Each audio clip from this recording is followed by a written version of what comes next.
Welcome to Buckets, presented by FanDuel. This is Action Network's daily basketball betting podcast. My name is Maria Marino, and I'm joined by a special guest, Dano Mataya, analyst for Her Hoop Stats.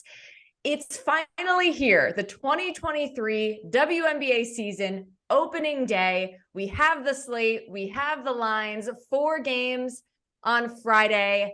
Dano, we're going to start with your best bets. Just give it to us straight, and then we'll get into the analysis as to why in just a few minutes. Absolutely. I'm starting with fading my hometown Liberty. I'm taking the Mystics now that it's at plus 3.5. And then next, I'm taking the Sun Fever over 160.5. Okay.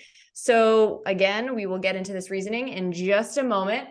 But real quick before we do, tell us a little bit more about your background. I know we had you on Green.Daily on Action Network during March Madness, talking plenty of women's hoops there. How did you get into this?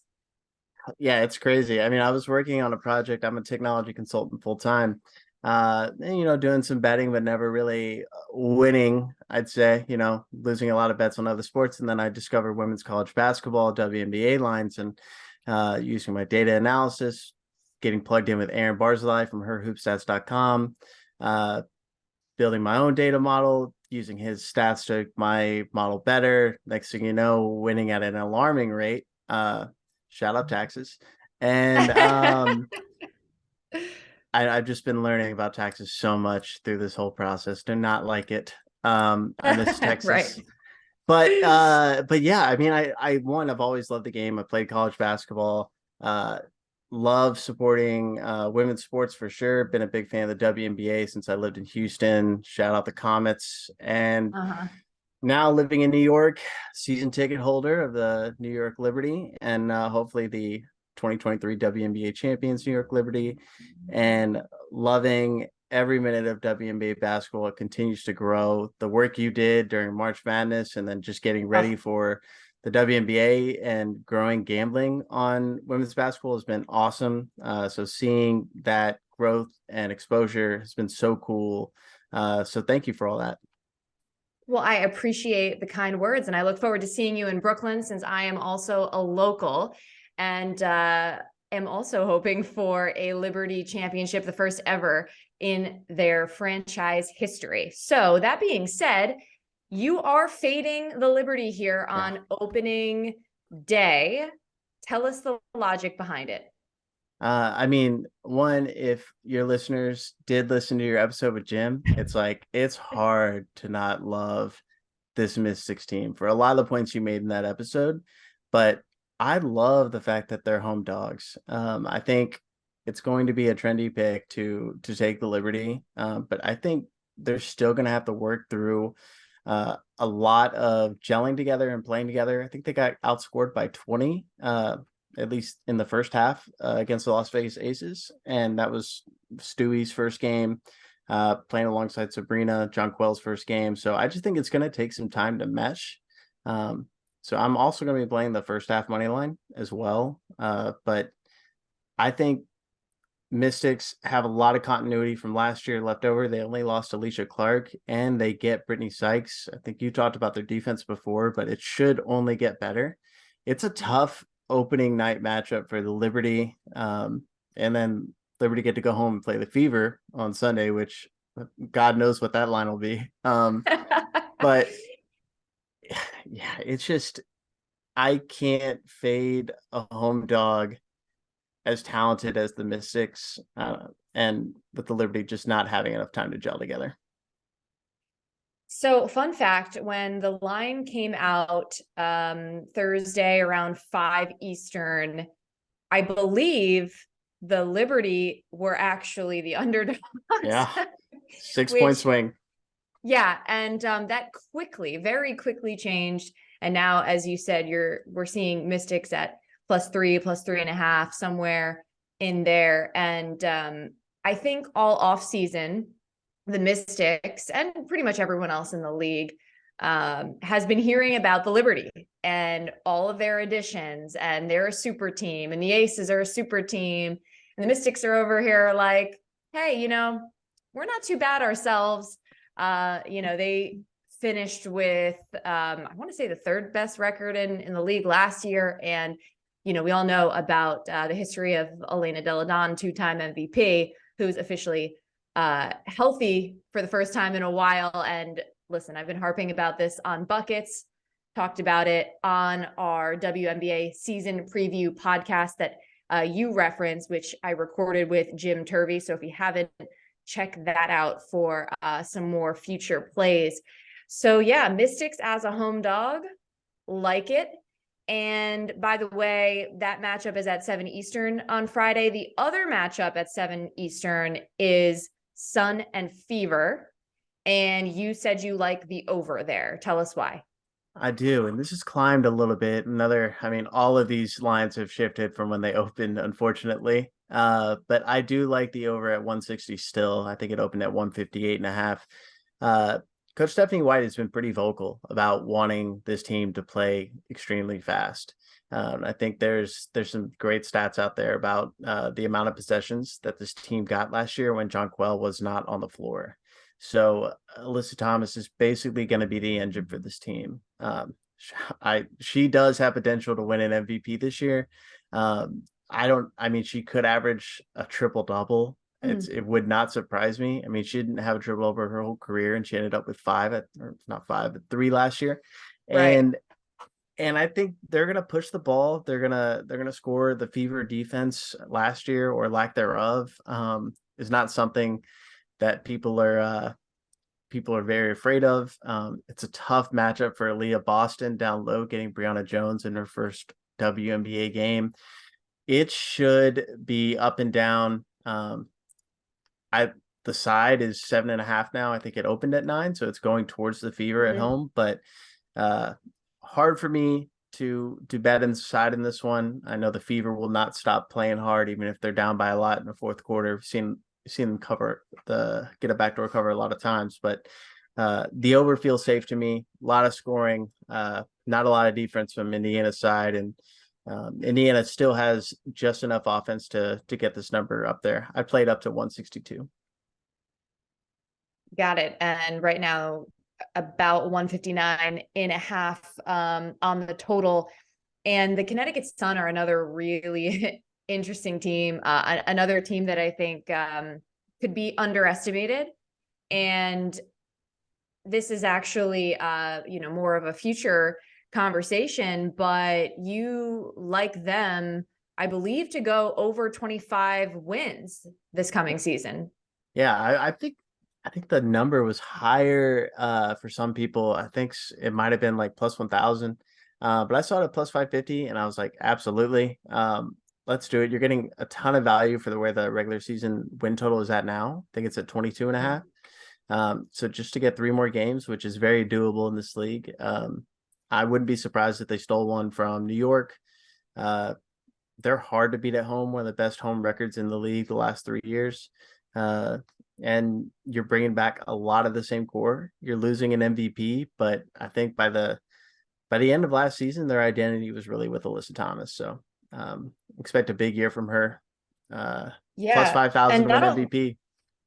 Yes, exactly. And not only that, but Brianna Jones would come off the bench for them and fill in for Jonquel Jones. And Bree Jones was pretty much, I don't want to disrespect JJ and say like as effective, like they're the exact same. They're not, but she was pretty darn effective in place of Jonquel Jones. So I really like that. And for anyone who might not be familiar, the Fever were by far the worst team in the league last year, largely expected to be again, although they do draft Aaliyah Boston first overall. A lot of young players on this squad. So although, like, to your point, they probably won't stop playing, and it's very early. So again, it's hard to pick a side here for the very first game of this season, but there's a reason why this is the largest spread of the 4 games on the board at around 7.5 or so. And although we are not getting official picks from you for the rest of the games. I am kind of curious of your general thoughts. We also have the Sky at Minnesota and the Mercury in LA. I know the Sky were completely gutted, losing Candace Parker, Courtney Vandersloot going to New York, Ellie Quigley not playing. They still have Kalia Copper and some other good pieces. And then Minnesota, I mean, another team that is just so different than we've seen in recent years that I could see why this is a stay away game for you. Yeah, I mean, I would probably still play the under where it's at.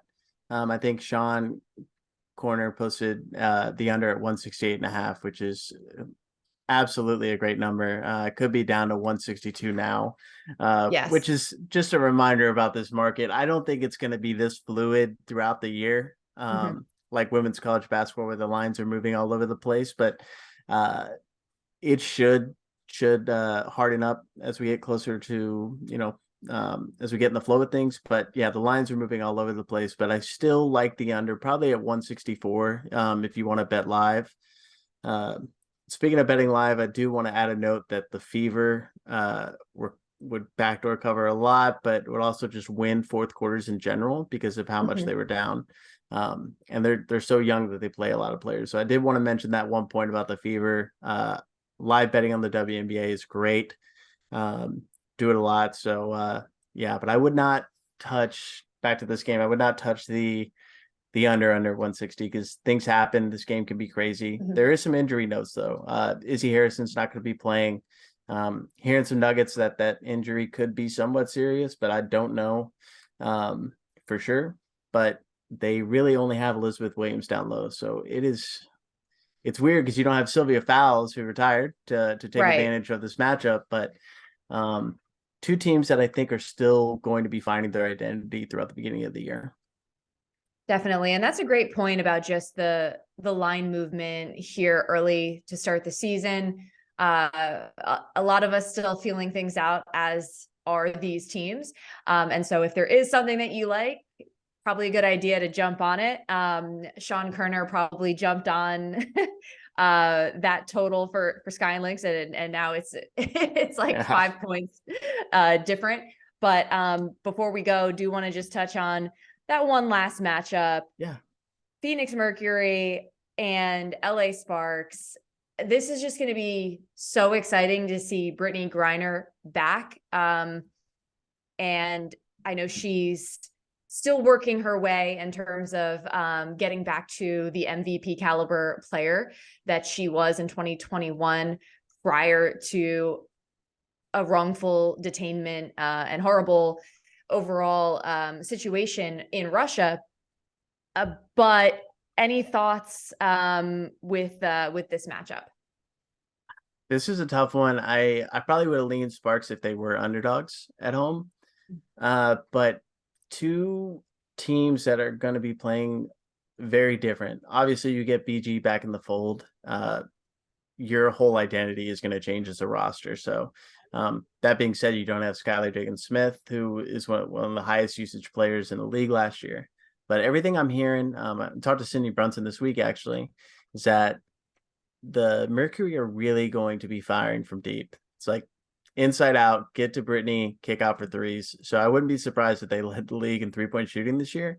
While I want to immediately bet an over at where this number's at, Mercury have a lot of injuries. I don't know Sophie Cunningham's status, and the Sparks essentially don't have any real wings on this current roster.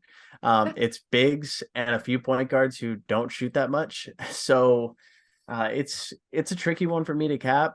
I probably give the edge to Kurt Miller, just being at home. I think he has great schemes and pieces to put around NECA. NECA could have a great year under Kurt, and so it's exciting. He's got that angle of the first game. People should be excited. In LA, got the Lakers and Sparks on back-to-back nights at home, so we'll see what happens. But I definitely lean Sparks -2.